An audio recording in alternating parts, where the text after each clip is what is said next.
On y va?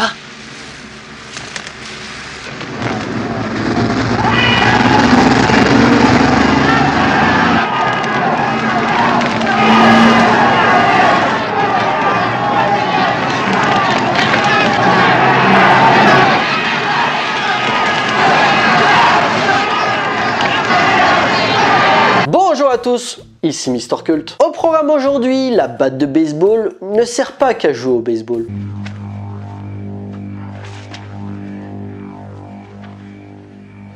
Je vais te foutre cette batte en plein dans le cul et te la faire sortir par la bouche. Allez, viens.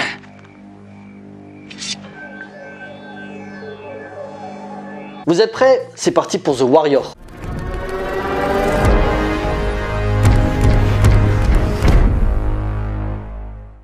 Alors, Les Guerriers de la Nuit ou The Warrior est un film d'action américain sorti en 1979 et réalisé par Walter Hill. Né en 1942 à Long Beach en Californie, Walter Wesley Hill entre dans le monde hollywoodien durant les années 60 en commençant assistant réalisateur pour des séries comme Bonanza ou Les Mystères de l'Ouest, puis pour des films mettant en vedette Steve McQueen avec les excellents L'affaire Thomas Crown de Norman Jewison et Bullet de Peter Yates. Il se lance dans la réalisation au milieu des années 70 en livrant Le Bagarreur avec un grand Charles Bronson qui venait de sortir du succès du Justicier dans la ville, puis avec Driver, un pur film de gangster qui sera une source d'influence pour l'œuvre culte de Nicolas Winding Refn, Drive. Se sentant efficace dans le domaine de l'action, il poursuivra dans cette voie avec The Warrior qui va nous intéresser, le gang des frères James ou encore son plus gros succès à ce jour, 48 heures, où le tandem Nick Nolte et Eddie Murphy fait des merveilles à l'écran. Mais si on se souvient surtout de lui en tant que réalisateur, on oublie un peu vite qu'il était aussi très à l'aise à l'écriture, ce qui lui permettra de co-scénariser avec Dan O'Bannon le film culte de Ridley Scott, Alien. S'il reste lié à la saga en tant que producteur et scénariste, il ne réalisera aucun épisode de la licence pour autant. Sa deuxième partie de carrière sera beaucoup plus difficile pour le cinéaste, enchaînant échecs commerciaux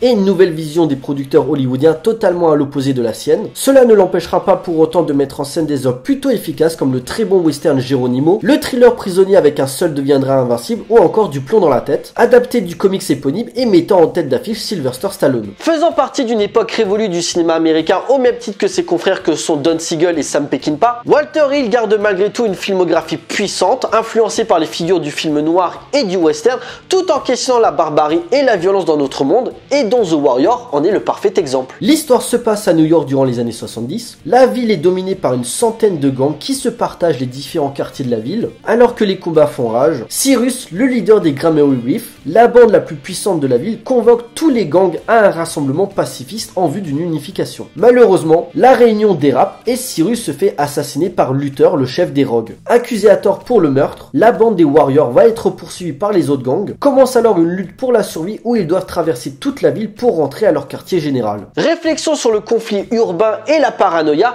Walter Hill met en avant avec The Warrior les zones d'ombre de la nature humaine, tout en questionnant son rapport à la violence proche des westerns de Howard Hawks et de John Sturges. Car même si le temps passe et que les mentalités changent, le film garde un discours universel où l'urbanisme rétro des années 70 garde malgré tout un certain charme, tout en remettant au goût du jour un véritable fait de guerre historique. En effet, laissez-moi vous parler de la bataille de Cunaxa. Alors je vais aller dans les grandes lignes, le but c'est pas de vous faire un exposé, mais se déroulant en 401 avant Jésus-Christ, elle narre l'histoire de Cyrus, oui, comme le personnage dans le film, qui disposait d'une armée de 100 000 hommes, dont 10 000 mercenaires grecs, pour combattre Artaxerxès, qui, selon certaines sources, avait une armée de 40 000 hommes. La bataille faisait rage, mais allait être gagnée par Cyrus, et au moment où il allait tuer Artaxerxès, une lance lui transperça l'œil et le tua sur le coup, donnant ainsi la victoire à Artaxerxès, car à la perte de leur chef, le camp adverse était désemparé et rendit les armes. Cléarque, le second de Cyrus, prit les commandes pour préparer la retraite. Malheureusement, lui et ses généraux furent décapités pour traîtrise. Les 10 000 mercenaires, quant à eux, furent menés par un certain Xénophon, un soldat jeune et inexpérimenté, pour se frayer un chemin de 1000 km à travers l'Arménie et ainsi atteindre la mer Noire, tout en se faisant attaquer de toutes parts.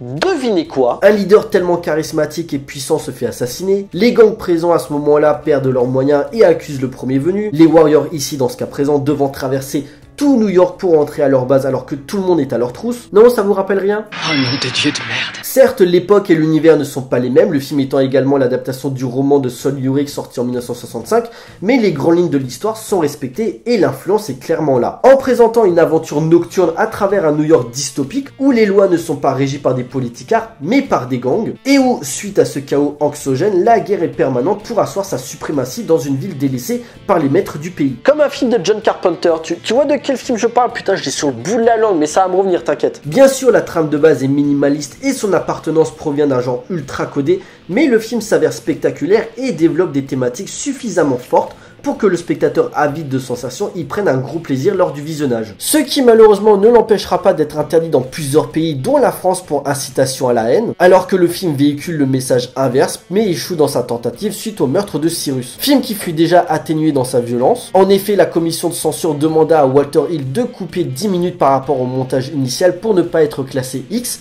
et de fait interdit de diffusion en salle. Si le réalisateur choisit le parti pris de mettre peu de sang dans son film, c'est surtout l'aspect guérilla montré de façon très réaliste qui donna à l'œuvre toute sa dimension subversive. Eh, vous êtes en train de chier dans vos frocs. Ouais, c'est vrai, pourquoi on reste là? Pourquoi on part pas? Attendons qu'un métro passe. Si on montait maintenant sur le quai, on se ferait avoir comme des bleus. Bon Dieu de merde, y a personne dans la rue. Il a raison. Enfin merde, on a l'air de pédale. Alors que Walter Hill voulait au départ réaliser un western, il ne put malheureusement réunir les fonds nécessaires pour le faire. Du coup, il prit l'idée de transposer les codes du western à travers la jungle new-yorkaise des années 70, à une époque où la ville était grandement rongée par la criminalité. Les chevaux remplacés par les bus et les voitures, les canyons et déserts par les ruelles et les métros, voire même la notion de leader entre Swan, le chef des Warriors, et Ajax, le rebelle du groupe, remettant en question sa capacité à diriger le clan. J'ai les mêmes droits que toi à la succession.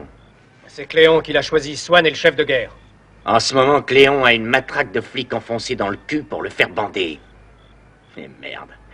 Je parie qu'il sait même pas trouver le métro. Tourné entièrement de nuit, le réalisateur choisit une mise en scène très en dehors des carcans hollywoodiens en filmant les rues les plus sales de New York, un style nerveux et agressif par ses cadres et son rythme, le tout accompagné d'une superbe BO aux influences électro et punk.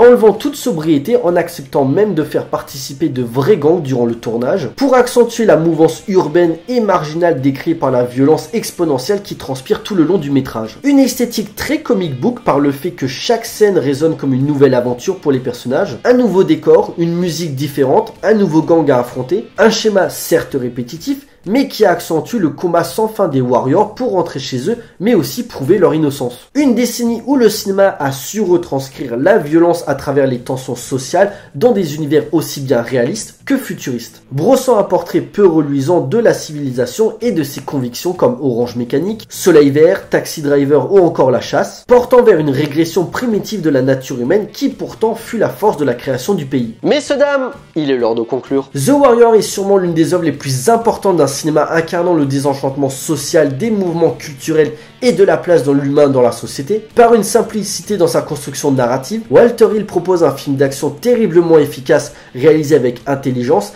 évitant de mettre en exergue la violence pour engendrer la violence. Des images d'une puissance évocatrice où la loyauté et l'honneur sont mis en avant. Une réussite d'autant plus accentuée par son casting impeccable malgré l'absence de stars, mais soutenant parfaitement le réalisme et la crédibilité que le réalisateur voulait. Une chasse à l'homme intense, possédant un look et une identité propre dont peu de films de l'époque peuvent se vanter. Un film puissant dont l'influence touchera même le jeu vidéo par des œuvres comme Double Dragon ou Street of Rage par son esthétique et le genre qu'il investit. Une production purement jouissive comme on n'en fait plus et dont l'aura reste intacte pour les nostalgiques, voire les cinéphiles voulant se frotter au genre et dont l'œuvre reste une référence absolue. The Warrior est un film culte à découvrir d'urgence.